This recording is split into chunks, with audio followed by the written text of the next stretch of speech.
So hello and welcome. Happy Friday. Today is Friday, October the 10th of 2025, and this is Backyard Beekeeping Questions and Answers episode number 327. I'm Frederick Dunn, and this is The Way to Bee. So I'm really glad that you're here today. Thanks for joining me. And if you want to know what we're going to talk about today, please look down in the video description and you'll see all the topics in order. And there'll also be some links for further study for those of you who like to dive deeper into things. So how about those opening sequences? We'll talk about that in a minute. But for starters, I think we should go outside and see what the weather's doing. And so outside right now, it was really cold this morning, by the way. So before we get to that, we're at the point where we're freezing at night. So that kind of triggers some behavior on the part of the beekeeper. That's right. You have behaviors that are triggered by different seasonal changes as well. So I hope that you're thinking about stopping liquid feeding at this time because it's freezing at night. And so right now it's 64.6 degrees Fahrenheit, which is 18 Celsius. And it's windy today. It's annoyingly windy, averaging about 6 miles per hour, which is 10 kilometers per hour. So it's no fun to be out there. If you're trying to take micro photos of things, you need them to hold still. We need the air to be still, and it's not. It's not cooperating. But the good news for the bees is it's 47% relative humidity, which means that it's easier for them to dry down the honey that they've stored. So they're doing really well here. I hope they're doing well where you are. And where am I? The northeastern part of the United States, the northwestern part of the state of Pennsylvania. And the best 2 days for those in my neck of the woods coming up for beekeepers, Sunday and Monday. It'll be in the 60s. Monday is going to outdo Sunday by 1 degree. According to the weather people, they know stuff. Okay, so robbing risk. We need to know about that. It's high. The goldenrod, basically done, which means we have a lot of surplus foragers. They're still on the asters, but the asters are also fading fast. We did some photography out in our property last night, and everything's turning brown really fast. We have some decent leaf color right now, so that's worth noting for those of you who like to mark your calendars for leaf peeping, whatever you do. I just go outside in my own yard and stare at things. So anyway, robbing risk is high. Please make sure if you haven't done it already and you're in the part of the country where things are fading fast, the bees are going to be targeting other bees. We did a really interesting robbing video. I say it's interesting because I made it. But look at the behavior of bees around hives. If you check out a hive while you're walking around your backyard or wherever you keep your bees, and there are bees hovering underneath of it, behind it, beside it, above it, anywhere except the actual entrance of the hive, you might have troubles. So pay attention. It doesn't mean that they're being taken over yet. The good news is you have time to act. How do you act? What do? You reduce the entrance if you haven't already. So, robbing risk is high. Air quality is good, finally, thank goodness. Pollen is low. Pollen counts. There's still pollen going in. Even hive number 44, that tiny double nuke, is bringing in a decent amount of pollen. So that's impressive. So that means they're keeping their brood up, but it also means they have a demand for nectar. I can't tell if I have any bees that are the culprits. And by that I mean, is my colony, are they robbing other colonies? Are they robbing my neighbors? I would hate to think that my bees are robbing the neighbors. Since they don't talk to me, we can't talk about entrance reduction and things like that. But overall, things are good. Hives are heavy. I don't have any real lightweight hives right now, I'm happy to say. And in the opening sequences, you saw a large hornet. In fact, the only actual hornet resident to the United States now, the European hornet, which is Vespa crabro. Often people confuse Vespa crabro with Vespa mandarinia. What's that? Well, that's the Asian giant hornet, what they were calling the murder hornet. And it was only found in the northwestern part of the United States, the state of Washington. And it's gone. They got rid of it. Thanks to community activists, entomologists, professional and amateur, all went after it and got it.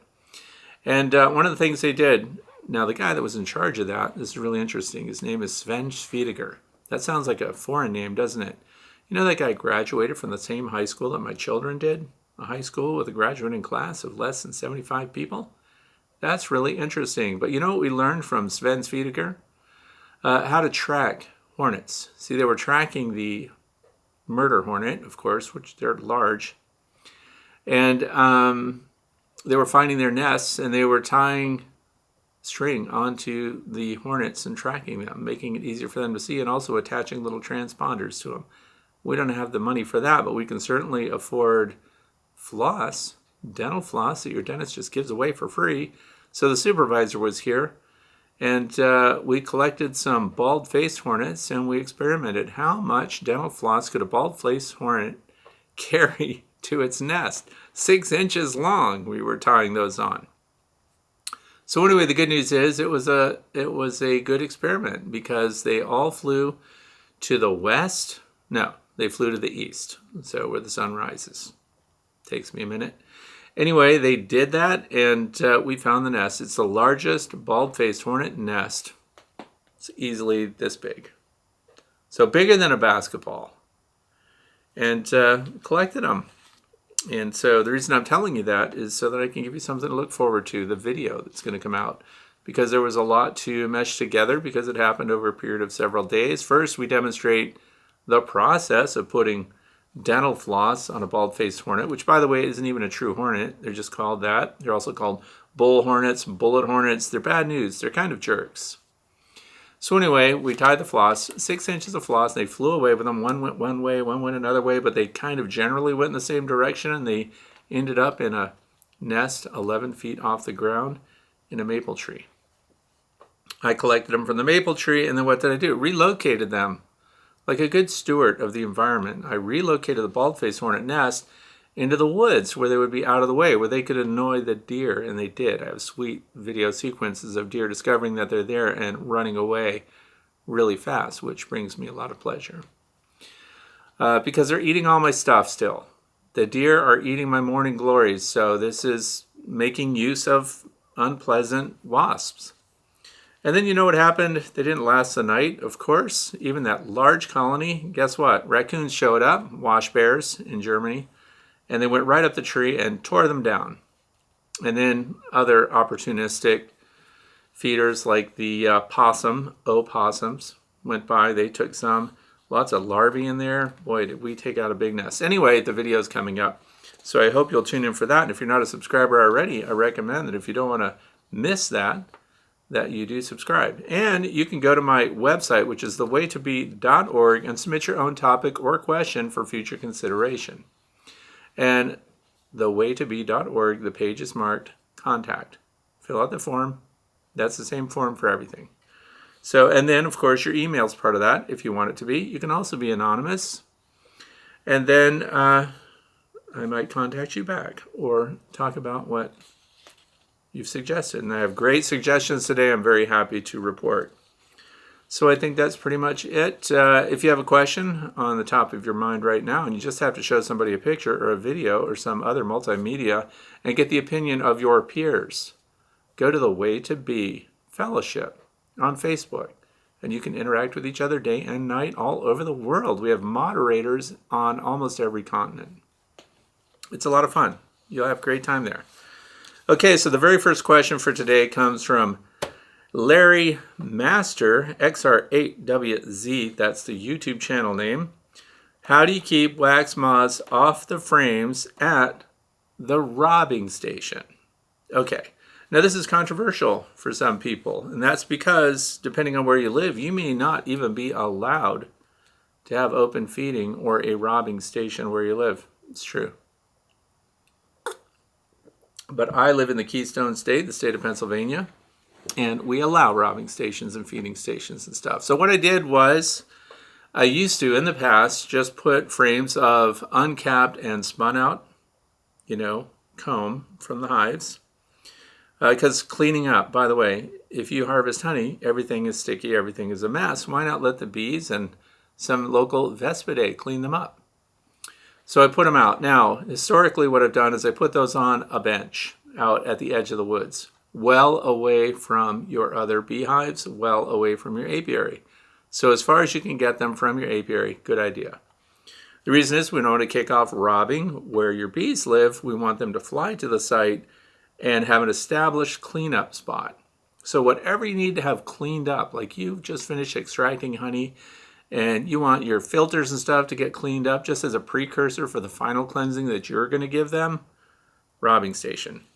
So often I forgot that it was sitting out there, and then I'd go back out the next day and there would be, frames all over in the woods and stuff because raccoons would come and take them down. So instead, I have it mounted to the side of a building. And that's where I took the sequences that were in the opening today of Vespa crabro and the honeybee side by side, so you could see the difference in size between these two things.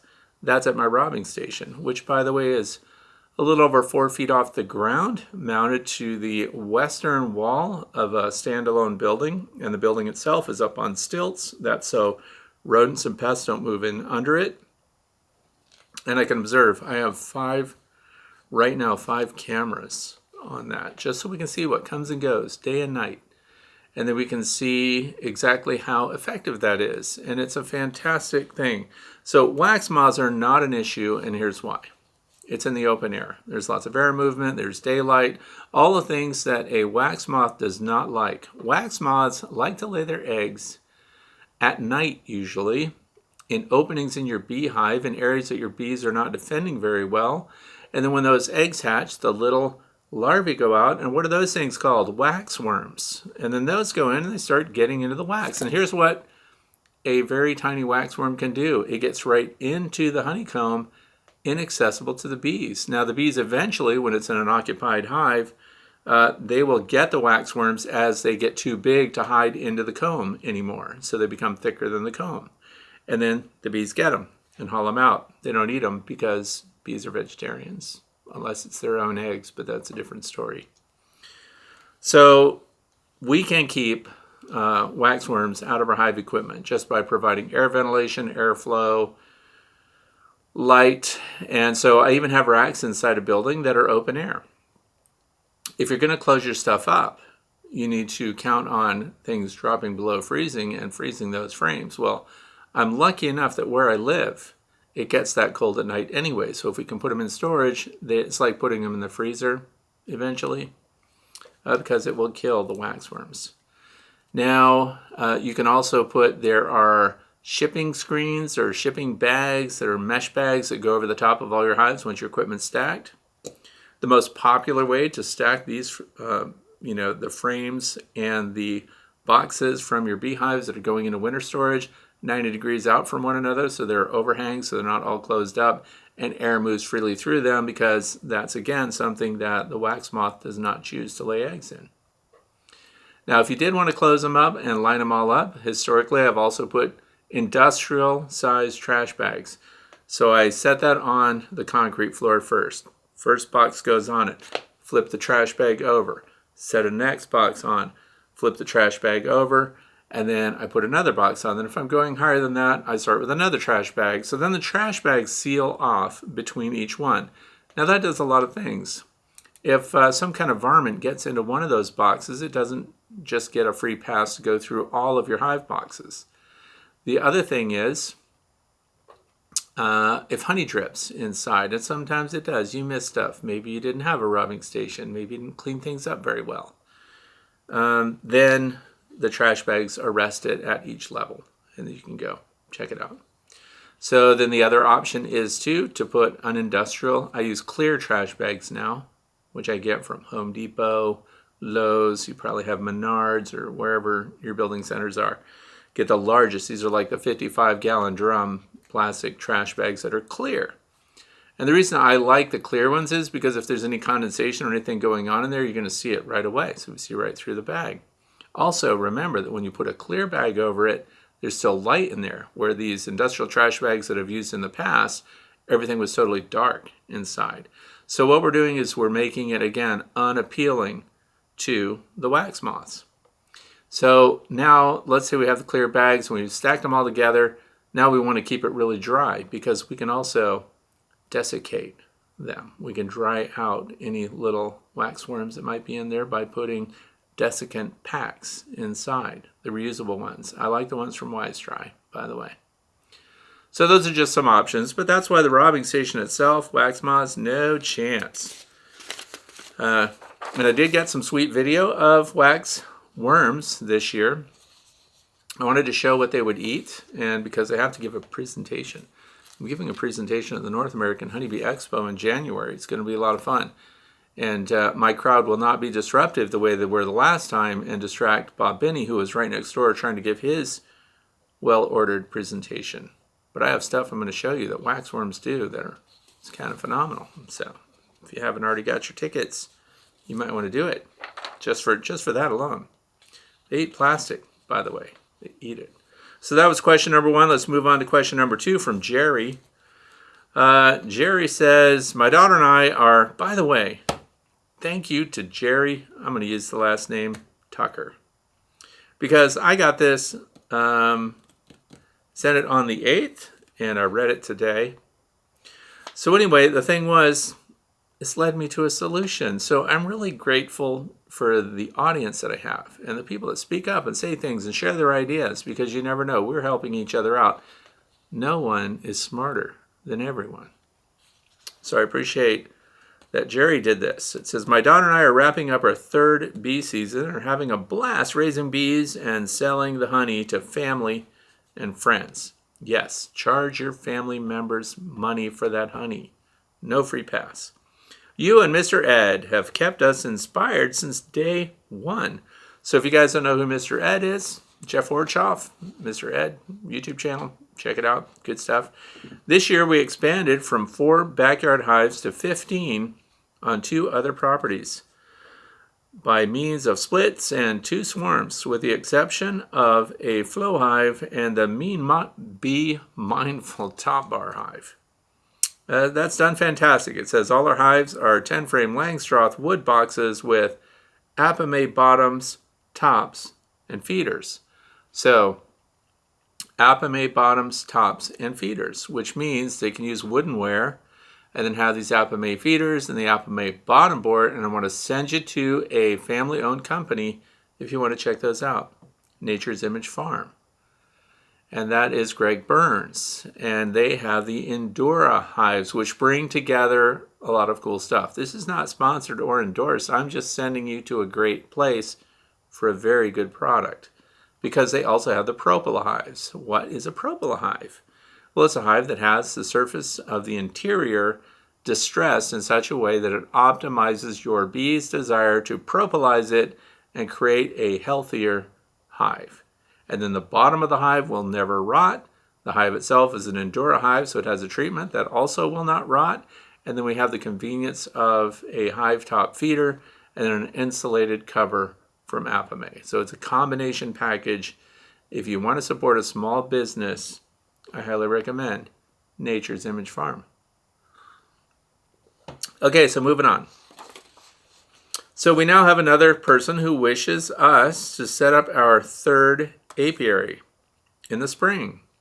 You know, we are considering building half a dozen or so. This is a lot. Long Langstroth hives from your plans.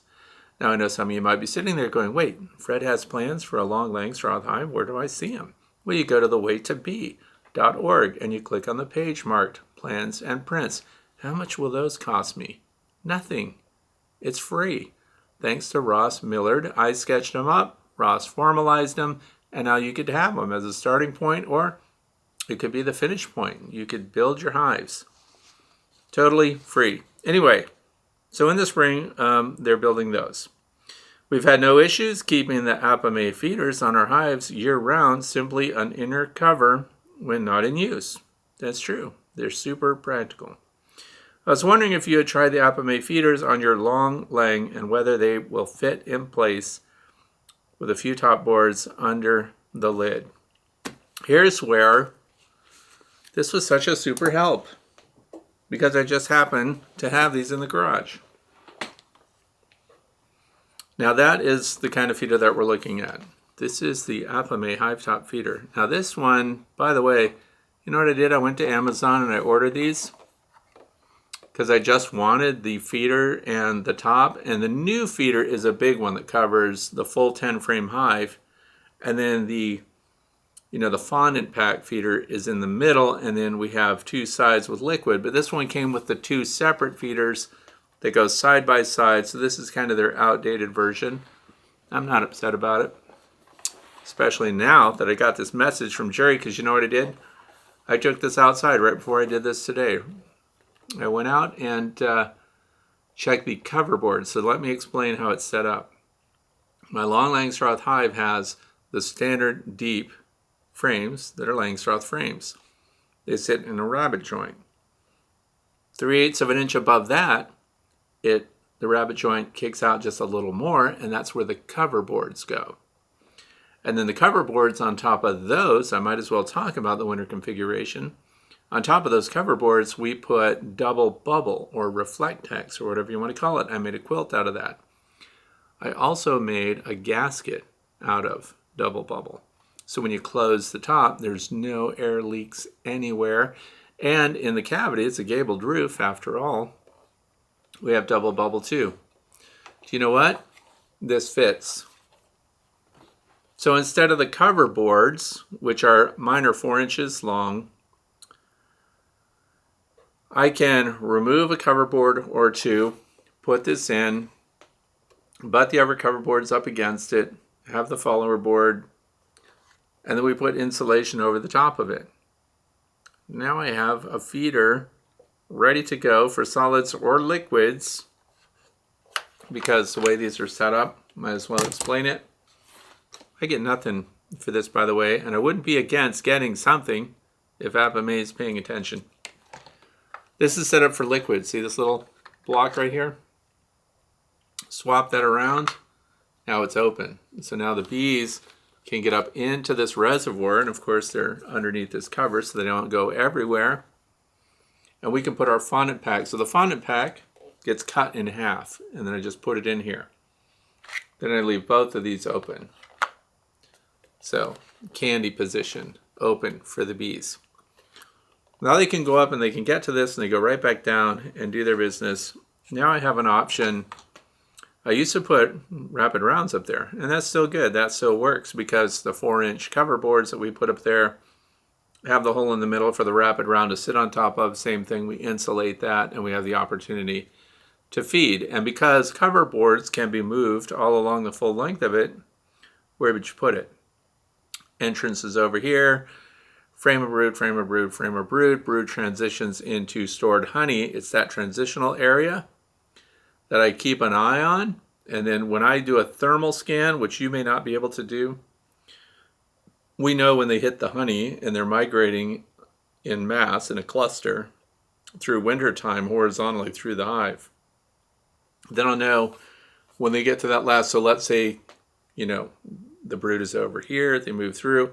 At that last third is where I would put this over the top. So then like the follower board is back here. And then this is where emergency winter feed goes. And in my case, that's going to be fondant. I did not feed that hive at all last year. And somebody may be sitting there going, well, if they're saving enough resources to take care of themselves through winter, why would you put that on there? Why would you bother? Well, let me tell you why. Because it's an insurance policy. If something happens, you know what? This is counterintuitive because oftentimes we think, oh, it's really cold, it's really bad. It's staying cold, it's not warming up, this is so bad for the bees. It's actually not. The roughest winters for me are those that get these big breaks in the middle of winter where we get these unusually warm days. And what happens is the bees break cluster. They get active. They start going all over inside the hive, which is good news if they have resources to access. But this activity also results in the consumption of carbohydrates. So then what they're doing is they're actually using up more resources on a warmer day in the middle of winter than if it just got cold and stayed cold. So the winters that I thought, oh man, everything's going to be lost. Because here in Pennsylvania, we can get some pretty severe winters. And I thought, oh, it's just, they're all going to be dead come spring. It's been cold, it stayed cold, no cleansing flight days and all that stuff. And those days, those winters like that, actually the bees came out better than otherwise they would have. I was worded weird, than they otherwise would have. So anyway, by having a feeder on there, let's say they do use up their resources. You have got a resource now that you can check without getting down into the hive. That's the key point. by having a hive top feeder or a Long Langstroth hive in this case with a feeder like that on it, we have options now which will not cause a panic. If we're still in the end of January, the first couple of weeks of February, and I find out that my bees in a horizontal configuration are already up against their follower board, or in a vertical situation, if they're already up in the top box, we have a problem. Because unless we have the ability to put on some kind of emergency resource for them, we're just counting on things to get better really fast. And it's not like you can just put out a bunch of open feed up here. Now, I realize if you're a southern beekeeper, I know Jeff Orchoff was mentioned previously. Down there, beekeeping's easy. I mean, if you're a southern beekeeper, it's just so easy to do. If you're a northern beekeeper, that's where the challenges exist. That's where the real proving grounds are. Places like Pennsylvania. So that's why we have tougher bees. Bees that can handle stuff. So anyway, I want to thank Jerry because that was a great suggestion. If he hadn't made that, it's so obvious now that we know. So I appreciate you. That was great. That's going on like this week. We're going to do that. Question number 3 comes up here. This is Widow's Wash Basin. That's the YouTube channel name. What's your thought about insulating the Flow Hive setup with a quilt or other? So this is interesting. By the way, here in my beekeeping club, which is the Northwestern Pennsylvania Beekeepers Association, which I highly recommend you join, even if you can't come, just send them money, just join. It's $15 a year or whatever. So Northwestern Pennsylvania Beekeepers Association, we have a bunch of people that don't agree on how to keep their bees, how to configure their hives, how to set up for winter time. They don't agree. Can you believe that? And it's the fact that people don't agree which makes it very interesting. And someone is going to give a presentation about some elaborate quilt box. And when did they put it on? Probably this week. So they're changing their hive configurations for winter. Now, this is something that I really want my viewers and new beekeepers in particular to understand. There are a lot of ways to keep bees, and they're not all, exclusive of one another. Some make it, they do okay this way. Some make it this way and do okay that way. So this is why it's confusing to new beekeepers. So I'm just going to tell you what I do.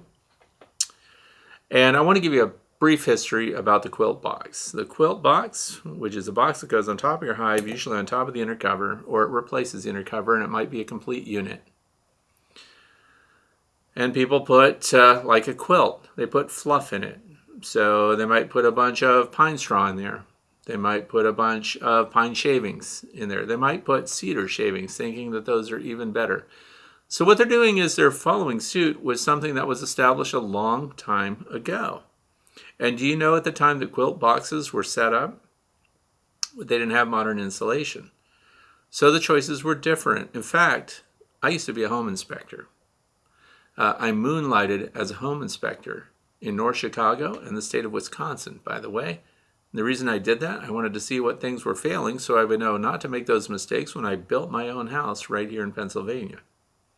But I inspected really old houses. I was amazed by some of these old homes and how they had no insulation in them. And that's because the fiberglass bats, the Pink Panther insulation, all that stuff didn't exist. Sometimes you find people had mulched up newspaper in their walls, or they had just stuff they threw in there. It's interesting because you find things in these walls. Let me move on. We won't talk about things we find in walls of old houses. So we have modern insulation.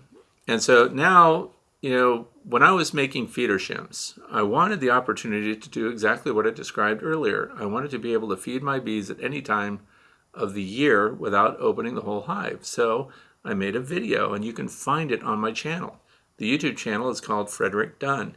And you can, in the top right, type in feeder shims. And I show you how to build your own, because I built mine. And it had an integrated bottom board in it, and we could insulate it. And you could put a rapid round in there. And then someone pointed out almost immediately when I made that video, you need to put vents in there, you need to put a screen in there, or you're going to have a big condensation problem in your hive. But see, just to satisfy that, because I figured it doesn't hurt me to test it, to create a demonstration, so I put number 8 screen in there, and I filled it with stuff that would let some air pass through, and I put a tiny little opening in the top, and the bees went to propolizing the screen. Now there's something key here. And that is that these feeder shims stay on all year round, and that's why during the warmer times of the year they had the time to seal things up with propolis, and we can really see what they're going to do. Now if we just put it on at a time like this, when we get a cold weather night, when it starts to drop below freezing, now we put on the quilt box, now we put on some kind of insulated feeder shim that's vented, that has a screen in it, and then the bees don't plug up the screen. They don't propolize everything. Well, you know why? Because it's too cold. Because they're not bringing propolis into the hive. This is also why we kind of draw the line here at changing configurations on your hives and packing down. We want the bees to have a few days left to seal joints and crevices. So every time you pull apart a hive, have a reason to do it, because now the bees have to repair it when the weather can turn bad and stay bad. So I'm explaining my logic and how I arrived at what I do today. They sealed it up with propolis 100%. So then I was able to say to the viewer who was concerned about that, look, the bees don't want that. So I'm abandoning having holes and venting through my feeder shims. And so instead we could insulate and put the rabbit round in there, and that allowed me to feed dry or liquid, not both at the same time. And so that's how I arrived at what I do today. And then after that, a company called Bee Smart Designs came out with their insulated inner cover. And it had venting and non-venting options, so I got it. Put it on my hive. And it was better than my feeder shim. So I now no longer build the feeder shims, because it doesn't make sense to do that if I can just put something that's never going to wear out on my hive and then just put a medium or shallow super box on top of it. So that's what I'm doing now. And then I have no venting and insulation and the option to feed right there. So right now I'm split. So for those of you who are trying to figure out how to configure your hives, I'm split between the Bee Smart Designs insulated inner covers, which are still on my Langstroth hives, and I've gone 50-50 last winter with the Apimaye feeder inner covers and then insulated covers over the top of that. I find that to be pretty darn versatile. And now with a new feeder that they came out with, which allows us to feed liquid and or solids at the same time or separately without changing the configuration, now we have a pretty sweet setup. So at any rate, the insulated hives, which now, after that, an article came out in the American Bee Journal. So after I was building my feeder shims and stuff like that, a new term got coined, and they started calling it the condensing hive. So the condensing hive just means what we were doing.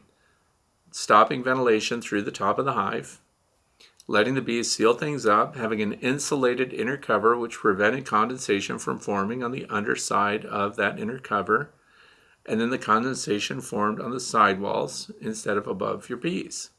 If you had no insulation, or if you had a quilt box or something like that, we frequently get feedback from members of our Beekeepers Association that say that the pine shavings they had eventually got damp because the dew point was achieved inside their box, their quilt box on top, as air was passing through, and then it would freeze, and then we would get these warm days. So we had these really cold nights down into the teens, and then it would go up into the mid-30s during the wintertime, and that meant that top box warmed up, and now what was frozen thawed and started dripping down or defeating the insulation because it became soggy. So wet insulation no longer insulates. We need the air, not moisture.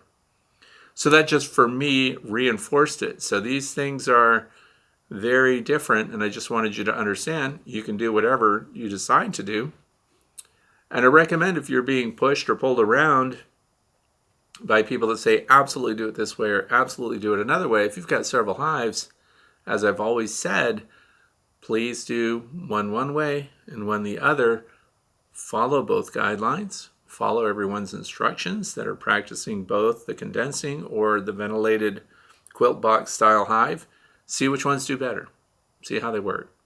So when I gradually made this transition into no venting in the top, because I used to, More honey in spring, stronger colony, and no, there's no condensation on the cluster of the bees. That would happen if I had a hive that was too big for the bees. It did cool down. So again, that other key means that you have to condense your hive to where they just have enough honey to get them through winter. So for me, with an insulated inner cover here in my part of Pennsylvania, I only need about 47 pounds of honey to get a full-size colony through winter. So enough about that. With the Flow Hive, the insulation practice is the same, and I'm really glad that they kind of set it up because the Flow Hives are not set up for top venting. Now, they're also built in New South Wales in an area that doesn't see a lot of snow, if any. So I had to modify mine, which means I had to create a feeder shim up above because there's no room in that gabled roof for even a rapid round.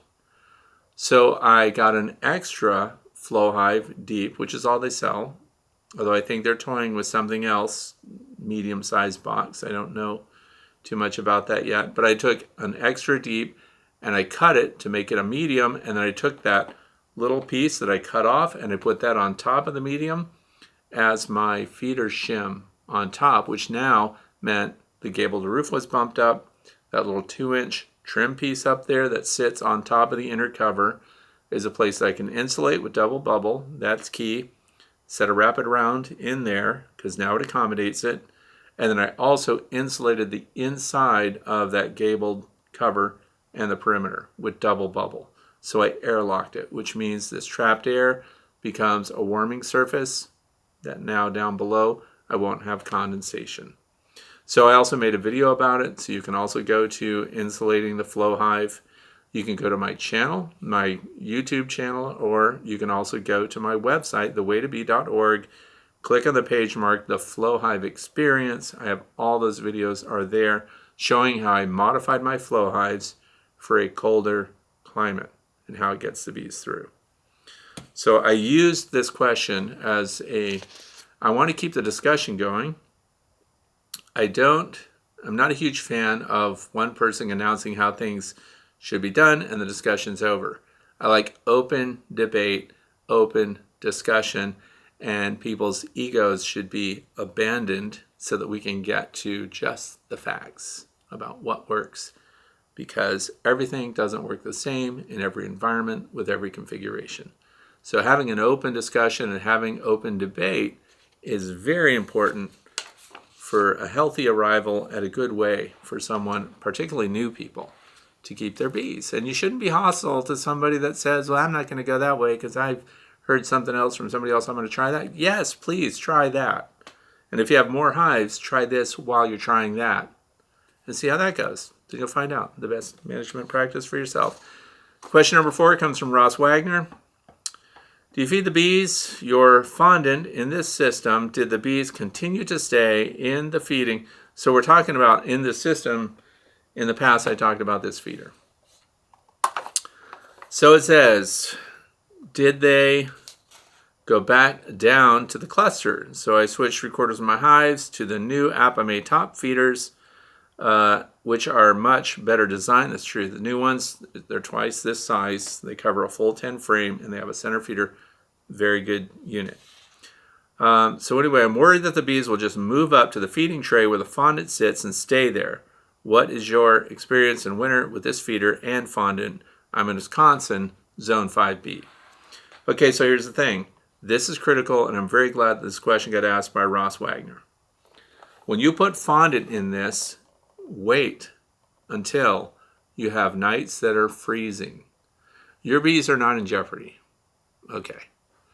Because right now, they should have the resources that they need already stored away to hopefully get them through winter. Now, what is important is that the configuration exists and is set up and ready to go. Don't wait until you think they're up near the top and they need that to pull your inner cover out, put this on instead of your inner cover, and then try to emergency feed them. Have your feeder units in place, insulated, because you know what these have? See these little holes in the bottom? And where the two of them come together, it's like I mentioned before. If you had changed your configuration earlier on, these are vent holes, and I talked to the inventors about this. I don't like these vent holes, and neither do the bees. They plug them up with propolis. And so the only ones that are still open and vented, look at this. There's venting up here in the top that your bees can't get to. There's venting in the top of these little capsules that your bees can get to, and they seal them up. So they propolis everything. The bees are letting you know. So then you take your fondant pack, and as I said, you cut it in half and you put it up here. When do you put it up? This is the key point. If we put it up here too soon, the bees, and this comes from a lot of different beekeepers, this isn't just a one-off, that the bees will migrate up here early because they show a preference for the Hive Alive fondant specifically over their own honey, and then they move up there, which means that if they're not anchored yet with their brood, and if it hasn't got cold enough for the bees to start clustering regularly in the hive, there is the risk that you end up having a pile of bees up here with the fondant, and then if you get extended really warm days, they'll actually start to build comb and everything up in here. That's why I want you to wait until the cold comes for good. So that's probably days in the 40s and nights below freezing. That's when you put your fondant packs up there. And because it's already in place, you just open it up, put the fondant pack in, you cut it in half. When they first came out with there is a shelf life on these, so do not overbuy. Don't try to stockpile a bunch of them. Although somebody wrote me and said they're out of stock again. So I don't know if that's true. However, these are good for 2 years. So this one I purchased in August of 2024. It's good until August of 2026. These are the 5-pound packets. The 2-pound packets, the thin ones, they would go through them and it would be emptier. There'd just be little bits of fondant in the corners. And I needed to catch that because once they're at the fondant stage, they are being resuscitated. They're on life support. And that's what that is doing for them. Now, if you can make your own fondant and you've got some other formula, it's important to have some kind of emergency resource up there. Now, in the past, I always recommended dry sugar. That later became a sugar block, a candy block, as winter progressed. And then in the springtime, whatever was left over, you could liquefy and feed it back to your bees, so nothing was wasted. So with the fondant packs, now we know that they have an impact on nosema. So nosema is an organism that lives, little tiny organisms that live in the digestive system of your bees, and they can rob them of vital nutrients going through winter.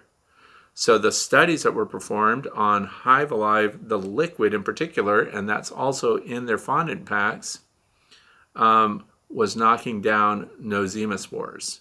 And because of that, you had more vibrant, healthy bees coming out in spring. And now this is why, and some people, because I see the comments sometimes, that they hate Hive Alive, they're against it, they're tired of hearing about it. I can tell you why you're hearing about it from Cayman Reynolds and everybody else that I know, is because it's working so well. So just as with other things in the past I did it on 1/3 of my hives, then half of the hives. Now all of my hives that can accommodate that, and now this year will be the Long Langstroth hive will have it too. As an insurance policy, they will have Hive Alive fondant in case they get to that point where they are just on life support and they need something to consume. But put it on later rather than sooner, and here's why, so that you don't end up with all your bees moving up into that, because that is reported pretty frequently for people that, for example, have it on their hives right now. So that's the risk. Your bees are going to be anchored with brood, and so the cluster gets settled over the honey and brood, so honey around the brood, brood's in the center. And of course you have fat-bodied winter bees coming up and everything else, and we want them to stay down below as long as possible. We don't want them to be on emergency feed by the end of January. Ideally, we want them to only consume honey. So let's see what happens. Question number 5 comes from Isancho46. It says, hi, Frederick, how do I know how many pounds of... See, this is a Hive Alive fondant question again. By the way, if you go to their website, use Fred10. You get 10% off. Fred10. Okay. How do I know how many pounds of Hive Alive fondant to buy? Are you saying Reflect Tech for the insulation and you recommend a feeding shim? yes, I recommend a feeding shim. And yes, on top of whatever you're feeding your bees, dry sugar, sugar brick, candy board, fondant, whatever you're putting up there, insulation over the top of that. So the passive warmth coming off your winter cluster will do some warming, and also your bees will have access to it directly over the cluster. And then the insulation is on top of that. First year beekeeper, my hive was doing great, about 80 pounds of honey, and then my bees were robbed. Robbing is no joke, you guys. So about 85% wiped out, and I'm trying to save them. I have 2-to-1 sugar syrup with Honeybee Healthy now. So Honeybee Healthy, by the way, is a sugar syrup extender, keeps it from being spoiled. And so if I were giving advice to a new beekeeper that was one of my mentees, right now I have 10 mentees, if I'm giving them sugar syrup 2-to-1, 1-to-1, whatever it is, it gets those 2 teaspoons per gallon of Hive Alive syrup for the same reason that I described before. It not only extends the syrup, but is an actual treatment for nosema. And so if you're just putting essential oils in there like Honeybee Healthy, it will extend the sugar syrup. So there's nothing wrong with that, but you will not get that medicinal benefit of knocking down nosema. If you want to know how to count nosema spores, if you've got a microscope around, you've got a hemocytometer, which is the little blood cell count slides for your microscope. And there, if you go to Scientific Beekeeping, which is Randy Oliver's website, he has the best demonstration on there showing you how to count nosema spores. And once you've done it, it's very easy to spot them. And then you'll know that you could actually be knocking them down. So anyway, it's so queen is there and larvae, but not much food. Any tips? I'm in Indiana. So this is a cautionary tale for the rest of you that are listening. Once robbing starts in a meaningful way, that means like no more guards holding their own at the entrance, things are falling apart. It shouldn't mean you don't try. But while the robbing is ongoing, until you get that under control, there is no point in putting in sugar syrup or some kind of supplemental feed. Because now what will happen is the robbers that are already accessing and bypassing your guards, accessing the resources in the hive, now have a renewed resource that they can continue to go after. So I recommend putting a robbing screen on the front, whatever your preferred robbing screen is, or if you don't have one, a reduction in your entrance, really small. If they're being robbed, 3/8 of an inch by 2 inches, something that they can defend, hopefully, but you're on life support. Don't feed sugar syrup at that time for the reason I just mentioned. It reinvigorates because the robbers are going back to the hives they're coming from, and they're indicating to the other bees in that hive how many resources are there and what the resources are. How do they tell other bees what the resources are?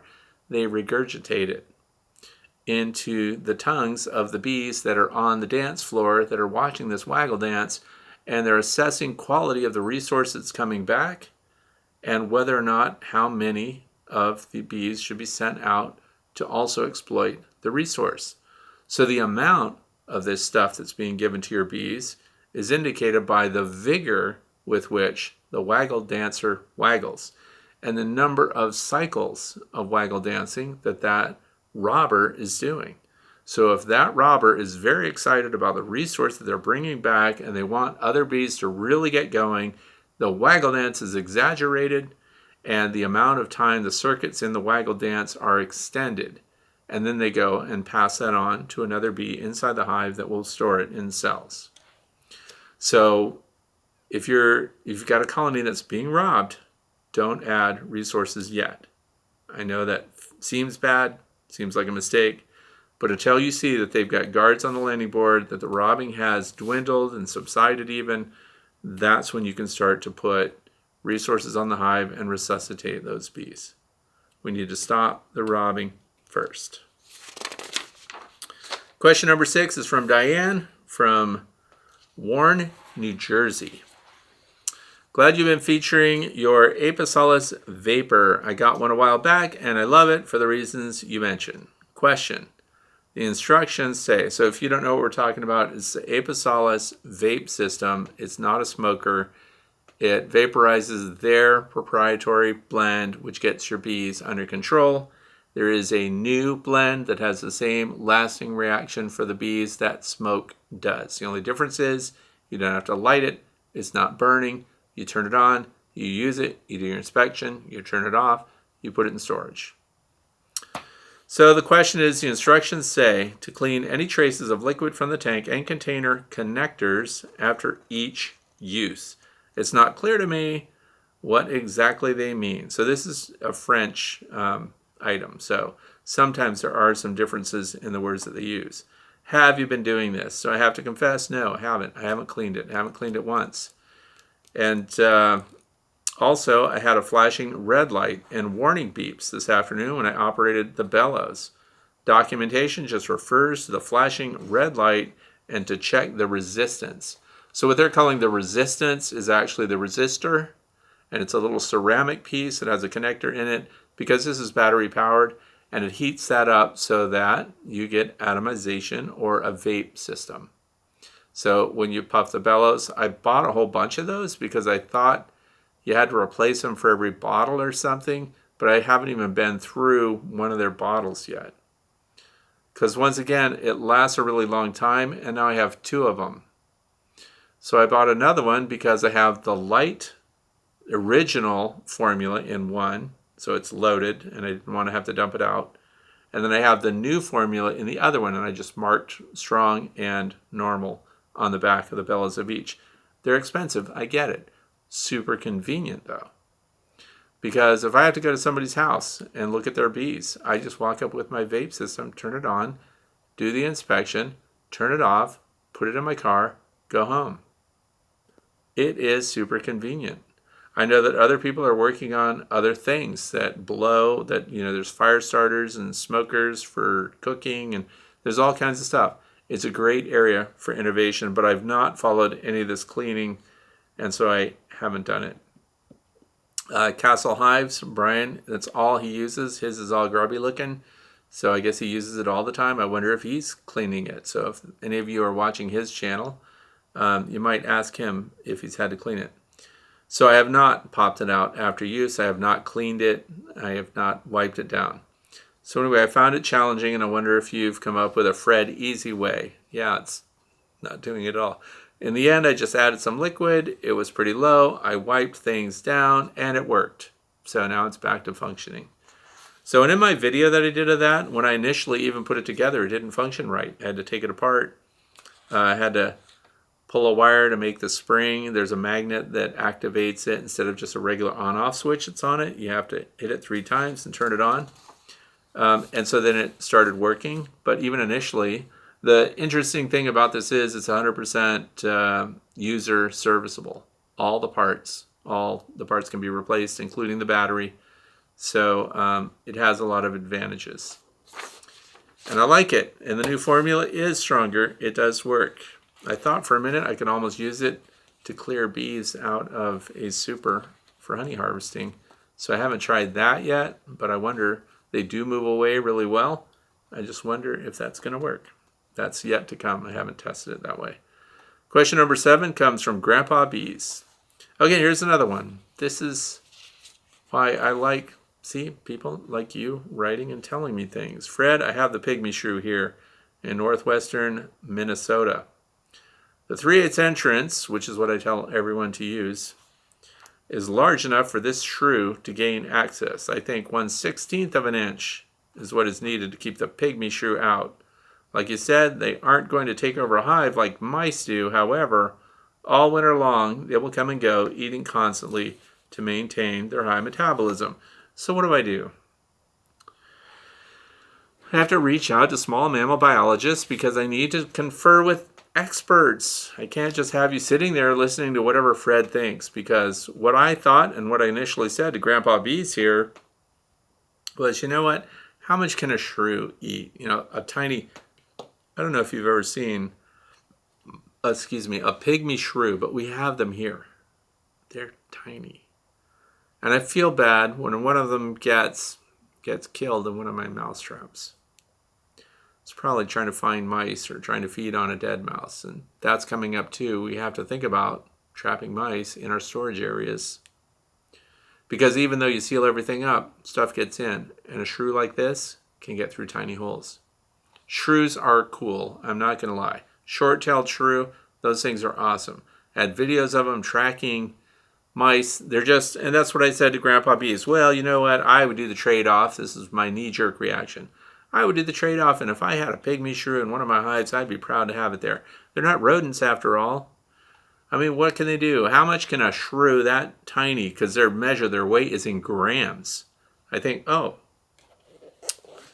what if I could show you one? Look, I just happen to have Peterson's Field Guides to Mammals of North America. Oh, look, one of the pages is marked. I wonder what's on that page. Look, pygmy shrews. What do they look like? They're on that page. They're tiny little venomous mammals. So I looked up the pygmy shrew. Super cute. I highly recommend field guides because they're a lot of fun. In fact, when the holiday seasons come, why don't you give a field guide to every one of your grandchildren? You find out kids today love reading books. They just love it. Give them a book of facts and it'll sit on the shelf unopened for months on end. It doesn't change a thing. But the pygmy shrew, which is found here in Pennsylvania, by the way, across the northern border here. But 1 to 3 grams. That is teeny tiny. But I did my research and, of course, reached out and I found how devastating can it be.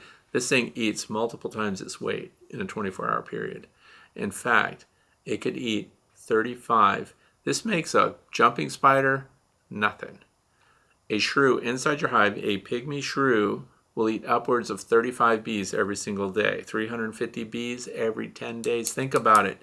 If it's in there all winter long, it really can devastate your winter cluster of bees because that little rascal can do a lot of damage. So I changed my mind. Don't let him in. Now the good news is I have cameras on my landing boards. I like to see what's moving around out there. My most frequent culprit in the wintertime is the deer mouse. So the next thing that I wanted to know from the small mammal biologist who doesn't want to be named, I get that. What can they climb? What kind of surfaces can they climb? So they actually have a hard time going up the metal legs of the Lyson hive stands. That was my other question. And if your hives are painted, semi-gloss paint, vertical surfaces, they have a hard time getting over that. So the good news is the pygmy shrews prefer to be close to the ground. They like to be around wood. They like where wood and ground come into contact with one another. So the people that still have their hives that sit right on the ground, and even though they've got that little ramped entrance, but the whole box sits on the ground, a shrew would love to move in right under that because they winter over under pieces of wood and stuff. And they come right to the surface and they have this meteoric metabolism, so they have to eat. Now, if you're already in the ground, they just scoot right in, go through the entrance, because it sounds like even those mesh screens that people put up to keep mice out. So my hives are elevated to keep them out of skunk range, and that 3/8 of an inch isn't good enough, but I'm going to leave mine at that setting until I see a pygmy shrew trying to get in. So it's a trade-off. What do you think? In favor of the pygmy shrew? Maybe see if they can actually make it. Spent lots of time looking into that, and so I changed my answer from "Hey, I think it'd be great" to "Wow, thanks for sharing that information. We do need to stop pygmy shrews from decimating our daggone winter bee hive clusters." Question number 8 comes from Glenn in Loganville, Georgia. Having recently scrounged a bunch of scrap plywood from a local townhouse construction site. It has a red tint, which I believe designates it as a fire retardant. A quick search tells me it's likely iron oxide, so I'm trying to decide if it's safe to build new hives out of and appreciate your insights. Okay, I'm a huge fan of scrounging through those building site trash piles. Usually they've got a great big old dumpster there and they just throw all their stuff in it. You can get a lot of wood out of that. 2x4s, 2x6s, a lot of walls are built out of 2x6s. You'd be amazed what you can get for free. Talk to the foreman and say, hey, can I pick through your trash? Sometimes they say no because it's liability or something. But what they're throwing away is amazing. However, if it's got that red tint, the iron oxide stuff, the iron oxide is what the red tint is. The composition of the board is very different, and I'm really glad that Glenn asked this, because do not use it. Try to use wood that is the most chemical free that you possibly can. But I looked into that because I looked into the red tint and iron oxide. The red tint is a fire retardant treated wood, FRTW. It's often an added dye to make it easily identifiable. So that's just so at the construction site they know which ones are fire retardant. But it goes under names like flame freeze and the red tint treatment process for easy identification. That's just the dye itself to indicate that. However, the fire retardant treatment of that wood is what we don't like. Ammonium phosphate, monobasic, and dibasic, ammonium sulfate. So boron compounds like sodium borate and boric acid. The risk to honeybees is considered high. Don't use it. So when you're scrounging, do not use wood that's been treated for fire retardants to make your beehives out of it. It's not good for your bees. In fact, it's the other way around. It's bad for your bees. Okay, so question number 9. Last question of the day comes from Wendy in Seattle, Washington. Good morning. At Liberty today, checking on new queen install, temps in the high 30s and nights in the 60s during the day. All hives are very insulated, tops more so than sides per your recommendation. While I'm inspecting, is now a good time to put on fondant. Okay, so I already covered that. We talked about when to put your fondant on.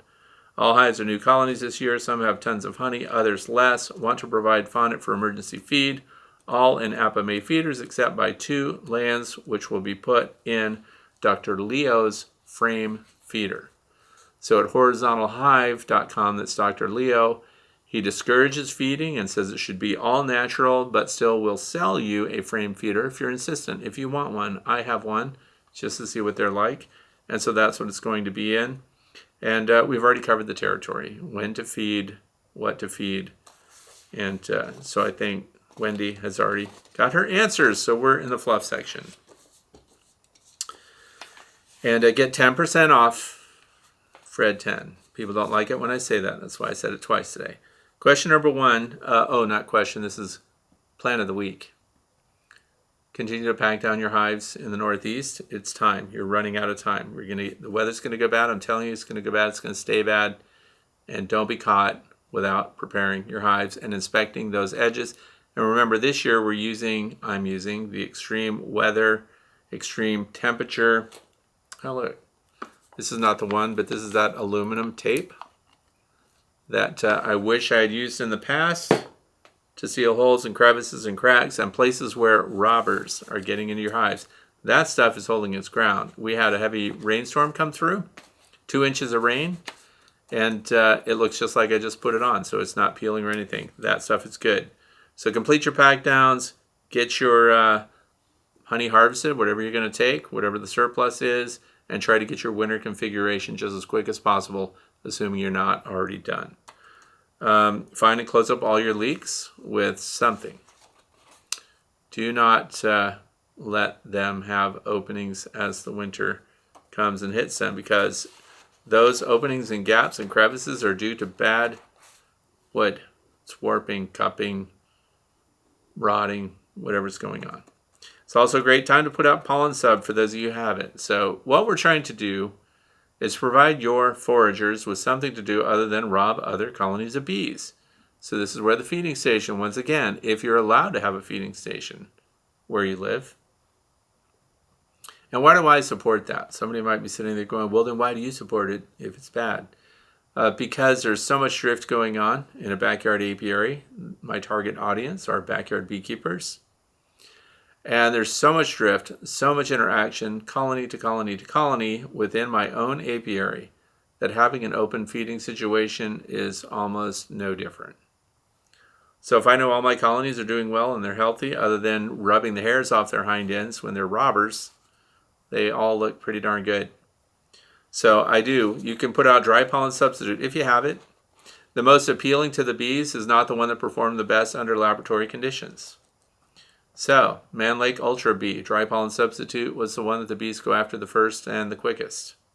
It was the lowest performer out of the top 3. The second one is Mega Bee, which you can get from Better Bee. Mega Bee from Better Bee outperformed Ultra Bee. Then we have AP23. AP23 from Dunn outperformed Mega Bee, which outperformed Ultra Bee, which comes from Better Bee. AP23 comes from Dunn. So, that's it. If you have it, price shop, because if you're going to use it, because it's just, it's satisfying to set out pollen sub on a sunny, warm day, because that's it. I don't recommend leaving it out all the time, ever, in any container. I don't even care if the container, like the big giant blue one that I have from many years ago, is designed for pollen sub in all weather. Keep it inside, keep it dry, and then only put it out between 10 o'clock and later when the bees are out actively foraging, looking for resources. And then I recommend putting it in those paper pulp egg cartons. And when you put it on those, the bees get their footing and they can fly away. If you've got these enclosures, you're going to find dead bees in it. They get so covered in pollen sub that they just can't find their way. So I have no dead bees when I use egg cartons that are paper pulp. So, AP23, Dunn, and then we have Mega Bee from Better Bee, and then we have Ultra Bee from Man Lake. Okay. Let's see. Process all your leftover honey. Get it out of those 5-gallon containers. If your honey sets in a 5-gallon container, now you have to warm that thing up. If you can get your honey into the jars right away, it makes it easy, because now if it sets or crystallizes, you can do that jar by jar. And there's no reason to make it liquid until you're a couple days out from selling it to someone or giving it away to family, if that's what you do. But get it into the small jars as soon as possible. These bigger jar situations, these containers, 5 gallons and 7-gallon pails, get them in the small jars. It's my personal recommendation for that. Document your moisture content, regardless of what you think you're looking at. If you don't own a refractometer, get an inexpensive yet dependable refractometer. For those of you who are looking for the expensive, the most accurate ones, you're looking for a MISCO, M-I-S-C-O, honey refractometer. You don't need all the other bricks, ratings and stuff like that. They're the same ones the inspectors use, and they're calibrated. Because we want to know, if it's over 19% water, you run the risk of getting one of those jars that gets super foamy at the top and actually can explode, or the lid can pop off in storage. So you have the possibility to ferment. Anything over 20% is going to ferment. Anything between 19 and 20% water could ferment, and anything below 19%, 18.5 and so on, you're probably good to go. But you need to know. So we write it right on the lid of the jar when we're bottling it. Join a bee club. Things are about to get quiet. They're about to slow down here in the northern part of the United States. You can't get out there all the time. Why not fellowship with other beekeepers? Join a bee club. Maybe you're in northeastern Ohio. Maybe you're in southwestern New York. Maybe you want to join the Northwestern Beekeepers Association. They have a website. They sell smoker pellets. $15 for the year. There, I've done my part. Clean and scrape propolis off your stored frames. So here's the other thing. Often when spring comes, you know what happens when spring comes? Swarms. And swarms find beekeepers unprepared.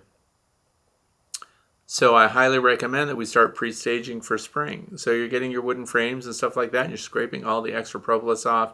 You're making sure that that frame could fit in and be placed easily into any hive that you decide to put it in. So once they're empty and extracted, I either put them on an open rack or I'm storing them in Hive Butler totes. Hive Butler totes you can get a discount for, Fred 5. What do I get for that? Nothing, 0 zip. But you get 5% off.